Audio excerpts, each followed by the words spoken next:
And welcome back to another video. Today this video is for the boys. That's right, believe it or not, there are many interesting things about male cats that are unique to their sex. Even if you already know a lot about male cats, some of the facts we found might surprise you. Oh, and we would love it if you stick around until the end of the video because we have an exciting announcement. So without further ado, here are 12 surprising facts about male cats. Number 1. They are more likely to be left-pawed. We all know that humans can be left or right-handed, but did you know that most cats also have a dominant paw? Now obviously cats can't write, and even if they could, they'd probably leave that work for the dogs. But cats can have a dominant paw when reaching for food, walking stairs, stepping over an object, and stuff like that. But it gets even more interesting because scientists have discovered that paw preference differs by sex. Females usually prefer their right paws, and you guessed it, males tend to prefer their left paws. In fact, a study found that about 52% of male cats had left paw preference, and 16% showed no preference at all. This left only 30% of male cats with a right paw preference. Number 2. They have a shorter life expectancy. On average, male cats live 1 to 2 years less than female cats. Now, if you have a male cat, this isn't a reason for you to panic. Remember, this fact is based on an average, not a firm rule. Although the exact reasoning for the shorter life expectancy isn't totally clear, what we do know is that other factors are much more likely to determine a cat's life expectancy. One example is whether a cat is indoor or outdoor. According to WebMD, outdoor cats live an average of 2 to 5 years, while indoor cats typically live 10 to 15 years. And also, whether or not your cat is neutered is a big deciding factor, which leads us into our next fact. Number 3. Neutered males live longer. A study found that neutered male cats live 62% longer than unneutered males, and the reasons are pretty clear. For one, a neutered male cat is completely excluded from the risk of testicular cancer. A neutered cat is also much less aggressive, which means that he is not as likely to get in a cat fight. Fewer fights also mean the cat is less likely to contract deadly diseases, such as feline AIDS, feline leukemia, or feline distemper. This is because these diseases are often spread from being bitten or scratched during a fight. Needless to say, the less likely a cat is to catch a disease, the more likely they are to live longer. Number 4. They are not fatherly, with one exception. Most father cats don't show any interest in their newborn kittens. Instead, they leave the love and affection to the mother.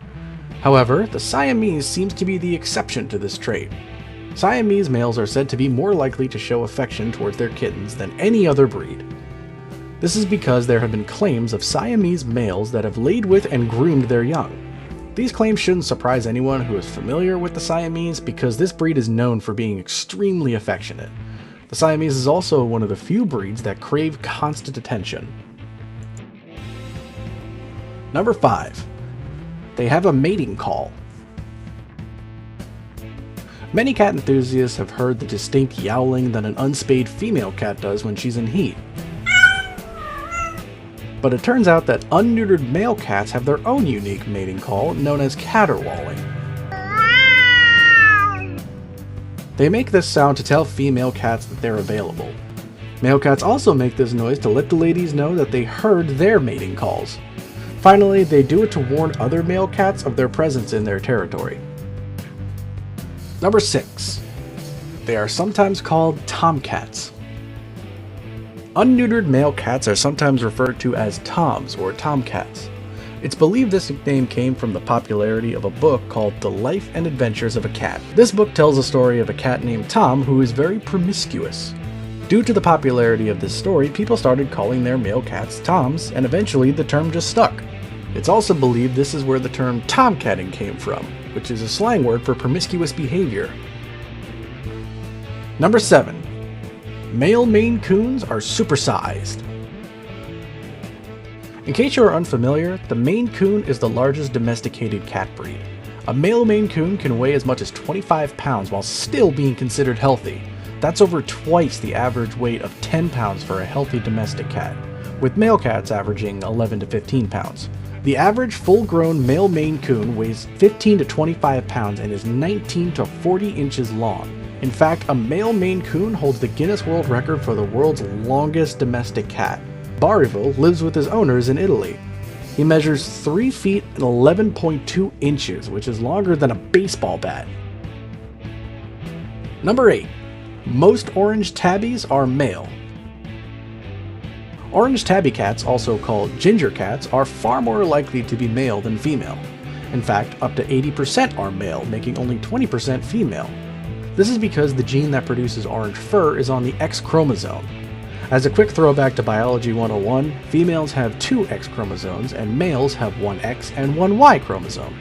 Since females have 2 X chromosomes, female orange tabbies need 2 copies of the gene to become ginger, while males only need 1. Number 9. Male cats have been known to kill kittens.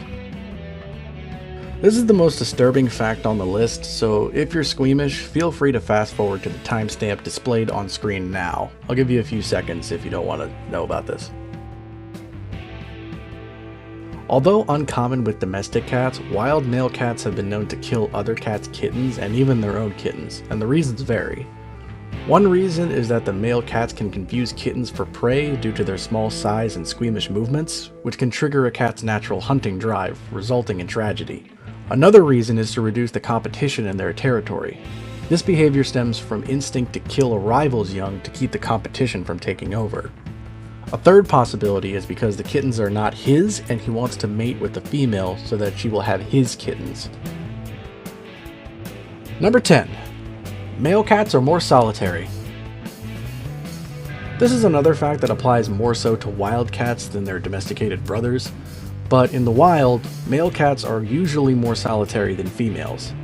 This is because males remain on their own to avoid having to compete for females and food. This solidarity is usually not the case for male domesticated cats because we neuter them, which takes away their desire to mate. We also provide their food, which takes away their need to compete for dinner. Number 11. The most popular male cat name is Oliver. A report based on the database records from Nationwide Pet Insurance found the most popular cat names. When comparing the Cat Fanciers Association's Registry of Pedigreed Cats, Nationwide Pet Insurance's policyholder database, and FindCatNames.com's list, the most popular male cat name in 2021 was discovered to be Oliver. There must be something special about this name because it was also number 1 last year in 2020. If any of you have a cat named Oliver, let us know in the comments. Number 12. A male cat's temperament influences their kittens. Studies have shown that male cats' temperament can influence their kittens' temperaments, even if they have never met. These findings suggest that bold and confident fathers produce bold and confident kittens, while timid male cats can produce timid kittens. This suggests that the genes of the father may have a lot to do with the kitten's temperament. Which of these male cat facts did you find the most surprising? Let us know in the comments below. Speaking of comments, we have an exciting announcement. YouTube recently announced that they are launching a new feature called Super Thanks, which is a way to show extra support for creators such as us. Next to the share button, you'll see a new button with a heart titled Thanks. When you click on that button, you will have an option to purchase an animated Super Thanks. By doing so, your comment will be distinctly highlighted at the top of that video's comment section and will also be displayed with a special Super Thanks badge. The exact badge will depend on which Super Thanks level you pick. This is a brand new feature that is slowly being rolled out, which means not every channel has it yet, but the Purring Journal was lucky enough to get access at its early stages. So that's why you probably won't see this new button all across YouTube until the end of the year. Finally, we want to stress that this new feature does not mean that you are pressured in any way, shape, or form to buy a Super Thanks. We're just telling you about it in case you want to show extra support for what we do. After all, we have big plans for this channel.